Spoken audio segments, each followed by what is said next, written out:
It is Good News Tuesday, and my buddy Chris Abel is here. Real Chris Abel. On the socials, realchrisabel.com for the website, Krisabel. The YouTube's a great place to get in touch with all these conversations as well. Chris likes the tech, he likes the things. And this first story, even though it's about cookies, is still about tech. It is. Well, it's about space, science. So previously on the night shift, before the big Artemis launch, I shared the fact that years ago, Jeremy Hanson and I had a little sit-down chat. We shared a clip of it in which I asked him about taking food, special treats up into outer space. And he went, oh, actually, I haven't thought about that yet. And so I told him about some of the things other astronauts have done, like Tim Peake, who brought a bacon sandwich up into space. And that was a huge thing. And he thought, okay, as an idea, that he would talk to the Canadian Space Agency, and who knows, he'd find some cultural things he could share with the other astronauts. And I thought, okay, cool. And I wasn't too sure, we left, and hopefully that would leave it with him and he'd do his research. What I wanted him to know, and I realized he didn't understand, is that other astronauts have failed to bring special treats into space because you have to put in the request very early. NASA says, 3 months before launch. No. 6 months before launch. No. You have to put in your request like a year. And so I hoped I got that across. And so Jeremy might be successful because he's the kind of guy who would do that kind of stuff. And so, yes, the Artemis mission happened. And wow, I got a fantastic little moment to share with you. Because when all 4 astronauts went to the far side of the moon, there was a moment where they lost connection with the Earth. And so they're sitting there by themselves. And Jeremy, well, have a listen. This is what happened. Just trying to do a good job to collect as much science data as we could while we were on the far side of the moon, and we were just giddy in here. He's being a bit humble, but as soon as we went out of comm with planet Earth, we did have maple cookies. As we just gathered together for about 30 seconds, each one of us had a maple cream cookie and then right back into the science. But we had to take a moment to honor that time going behind the moon and out of touch with Earth, and that was a very surreal moment for this crew.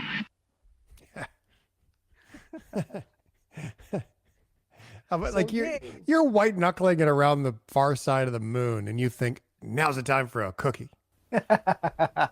Well, I'm so glad that he was successful, and I think that's a fantastic idea to be able to share maple cream cookies. They would have the maple leaf on them, I'm sure. So it's a great way to kind of, as he put it, when 2 cultures get together, you share each other's cultural gifts. And so I think that was a fantastic way to just kind of give a little Canadian kindness.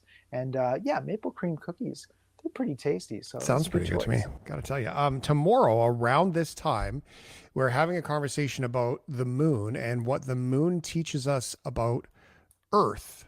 Moon rocks, and because the Earth keeps changing, the moon doesn't change. So there's some different history that we can learn there, and we're going to do that tomorrow night and around this time. Chris Abel. Oh, that would be cool. That would be awesome. Look forward to it. All right, coming up next, we're going to keep it down on Earth, although still high tech. I noticed that it's funny because the phone, when I'll say things, and it just sort of lights up, like it's like and asks me stuff, and I'm okay, but that's enough. Stop listening. But now I have automated locks, Chris. And so now I can just say to my phone, because it's all connected, I could just say, I can't say it because my door's all unlocked, but hey, phone command, lock the front door or unlock the front door as I'm walking up to it. And all you hear is, and it goes. Like, it's cool. So what are we getting in the world of help from the machines? So Google Canada, has actually launched today a new feature to their Gemini artificial intelligence service called Personal Intelligence. And so this is a feature that's off by default, which is good for privacy. If you turn it on, though, it gives Gemini access to all your Google accounts, and it can connect to them and then read everything from your personal information. So it goes through your Gmail account, for example. It'll go through all your Google search results and your YouTube search results. It'll go through all your photos, scan all your photos, and glean information from that. And so the next time that you ask a question, Google is more knowledgeable about who you are intimately, actually, to be able to give you a very detailed answer. And so the one example they gave was they asked Gemini, okay, I'm thinking of buying new tires for my car. What do you recommend? And Gemini searched through all the Gmail and the photos account to realize what kind of car the person has. what kind of trips the person often takes when they're driving, where are they driving to, what kind of seasons are they often driving, and then based on that to give tire recommendations. And in fact, it even went through the photographs and could scan the license plate number and tell you exactly what license plate number is on your car. I mean, the amount of information that Google can potentially have access to, I think is going to be very incredible, very intimate, maybe shocking for some people, but at least that's why this is something you have to turn on. It's off by default. And I'm very thankful that Google has made that decision. I struggle with these ones because I think in the premise of it's cool.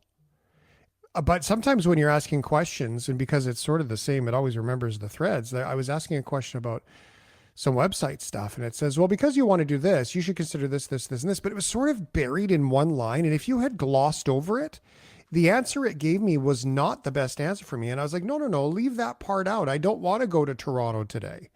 Right. And so it's almost like if you said, hey, I'm in Ottawa, what's the fastest way for me to drive to Winnipeg? And it's almost like, well, go this way, da, da, da, da, da, da. But then you don't realize it. What it's doing is it's come back and said, oh, well, because you said you like Toronto, I thought maybe you'd want to stop in Toronto on the way. So it can actually take you. That's what I worry about with that stuff, Chris.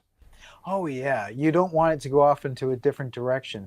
It's always hilarious to me when I'm watching YouTube and suddenly the ads are in Cantonese or French. I'm thinking, well, I don't speak either of those, but of course, I have big interest in Asian culture, and I we work with CJAD, so that's where that's coming from. That's wild. So they're rolling it out today, but it's only initially for subscribers. So if you've got Google AI Plus, Pro, and Ultra, your subscriber, then you'll get it right away.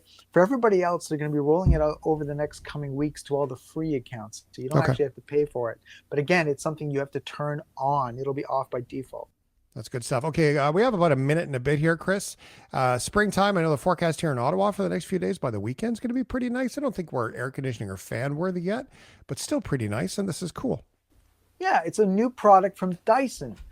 So there's always interest when Dyson does that. Coming next month in May, Dyson's going to release a handheld little fan. So this is a small little wand of a fan that goes up to 90 kilometers per hour in terms of the blast that comes from it, and a 6-hour battery charge. A range of different colors. Again, it's coming out in May. It's going to be about $130. So we'll see if that's something that's going to be of interest. They're saying that this is, the ultimate device that you can sort of pack away in a knapsack or in your purse. And on hot summer days, if it really gets to be a heat wave, then it's something you can pull out just to kind of keep yourself cool.